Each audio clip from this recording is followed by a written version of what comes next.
Welcome everybody to SkinClub YouTube channel. My name is Peacemaker and today we're going to be talking about PGL Astana 2025, and honestly I can't get enough of doing these videos covering all these events, and we just have another banger coming up on the May 10th until May 18th with PGL Astana 2025, $1.2 million prize pool total, 16 teams in Kazakhstan, Astana. And with that said, the format of the video today, we're going to be talking about the teams, format of the tournament, most important rules you guys need to know, and then we're going to jump to the tier list and then define who do we think are the favorites, who could make it to the playoffs.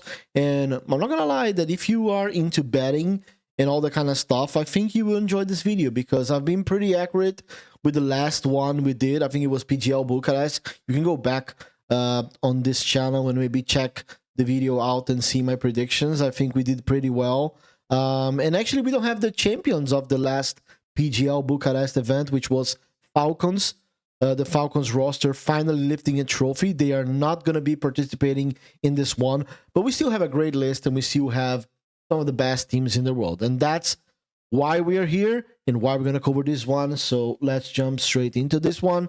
And we can start by, well, I already spoke about the prize pool, the date, the amount of teams. Here's the format. And actually, we can go straight to format and understand that.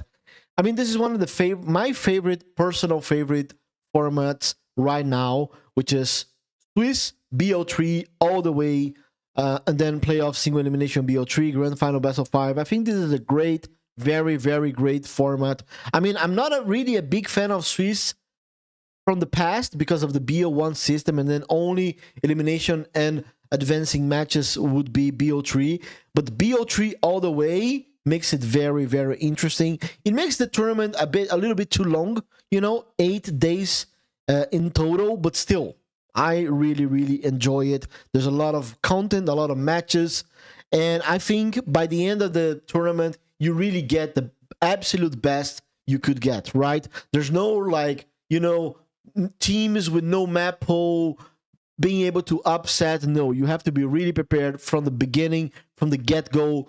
And I mean, the teams participating says it all, right? We're going to be touching on that right now. So we have Spirit, Navi, Aurora, the Mongols, G2, Gamer Legion, Virtus Pro, Astralis, Pain Gaming, MIBR, M80 representing North America, Furia, and then we have Big NIP all the way from the European Close Qualifier, which, by the way, they made it all the way from the Open Qualifiers. And then we have Odic from South America beating Imperial in the grand final of the qualifier. Yikes, huge upset right there. Finally, we get to see some of them in a massive tournament. What a huge opportunity for this roster. And then we have the Asia representation on Hotu. I actually don't even know who they are. What I do know is that the coach is Mo, very popular player from the CIS region, ex-Gambit, very experienced one, 33 years old. This guy is a legend. But speaking of legends, we can talk about the legendary prize pool of, the first place, $400,000. Second place, $187,000.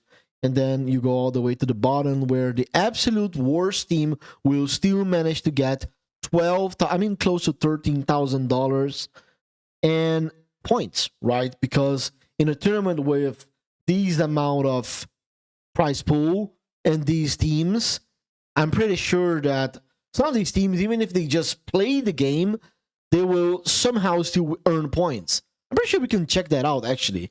Like, let's go to the matches itself, and then let's check, for example, G2 MIBR. I'm pretty sure MIBR will get points, earn points, just by playing this match. Let's check it out. If they lose, if MIBR loses, they get 3 points. They earn 3 points. Is that true? Does that make any sense? And then, yeah, if G2 wins, they win only 1 point. And if they lose 26. If MIBR beats them, they earn 114 points in the ranking. What the hell is that? That's crazy. Like, it's almost like G2 is not even worth to play this game, honestly. Why would you play it just to get 1 point? Why your opponent gets 114? Like, what the hell is this? I mean, this kind of proves my point and shows how broken the system is as it is right now. But either way, we can move forward and go to the tier list where we have all the logos, all the teams. We have our tiers, and I mean, you guys are pretty used to this by now, I would say.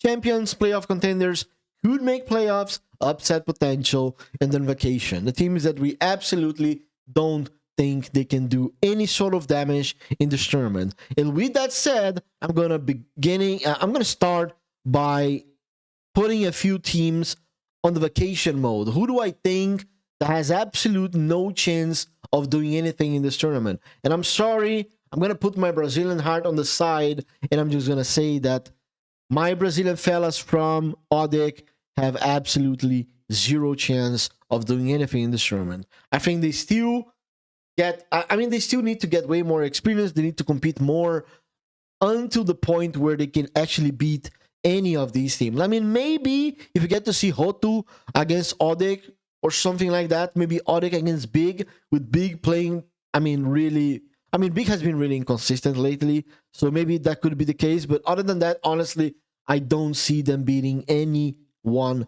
here. Even the Brazilian opposition, MRBR, Pain Gaming, and Furia, I don't think there's a way they beat any of these teams. So ODIC is just going to be on vacation mode, but they will still get a lot of experience, which is positive.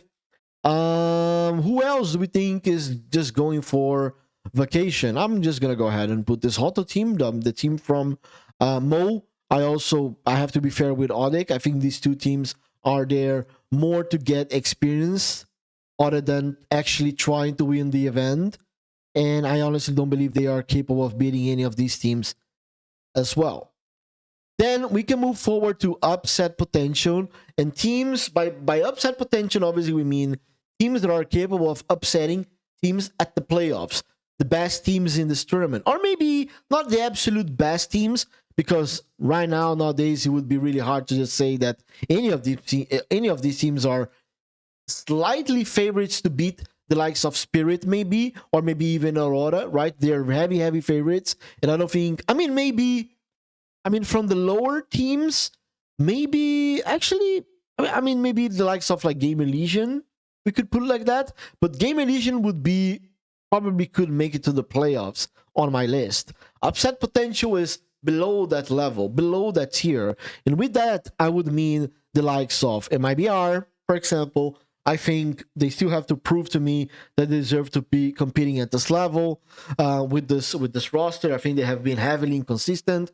With that, I would say the Astralis new roster as well. We haven't seen anything from them, and it would be double standards if I put them on couldn't make it to the playoffs or even playoffs contender when I literally haven't watched a single game from this new roster ever since Gideon left. So we just have to put Astralis in this tier. I don't think they're there for vacation. I think they could do some damage.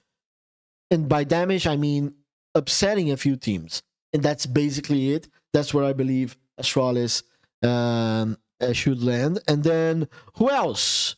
M80. I think they definitely have upset potential, but I don't think they could actually make it to the playoffs among these teams, being completely honest. And then I think we can finish this list by putting Big. Big, I would put them closer to the beginning. I would put the MIBR on the last one, then Astralis, Big, and M80. I think between these teams, M80 would be my closest ones of perhaps making to the playoffs, all right? But actually now, talking about teams that could definitely make it to the playoffs, then we have to put the likes of G2. Yes, G2.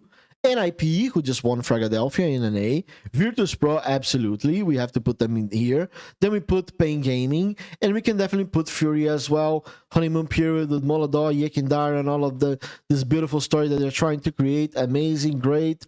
And you know what? I'm just going to put Game Elysian in this one. And I'm going to give some respect to G2. And I'm going to put them on playoffs contender simply because they also have a new player. Honeymoon Period, Hades trying to prove himself. And G2 itself trying to prove to them that even though Monesi left, they are certainly capable of still competing in a good level. And I also think Malbs has a lot of pressure on his shoulders in order to also perform on a good level. So I'm just going to go ahead and put them on playoffs contender. Together with that, I have to put the Mongols, even though, honestly, they always make it to the playoffs, but they're never really contenders of the title. But they're always good or decent in playoffs. So the Mongols should be here. And then that's going to leave us with the most favorite teams as usual. Aurora, Eternal Fire, Na'Vi, Spirit. Who do we think wins the tournament? And who do we think is going to be doing great in the playoffs? And honestly, when I see this list and I don't see Falcons, Vitality, I just have to be honest here.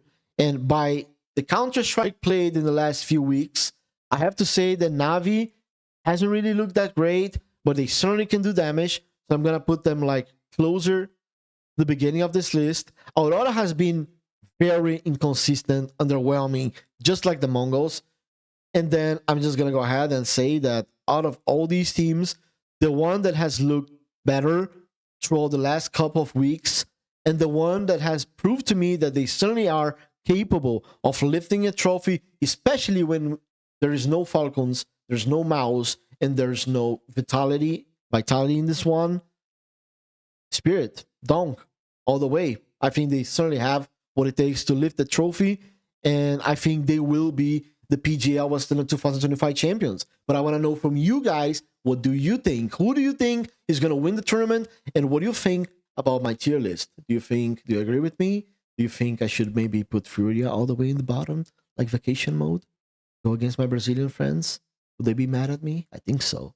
But for now, I'm just going to put them and could make it to the playoffs and kill. See you next time.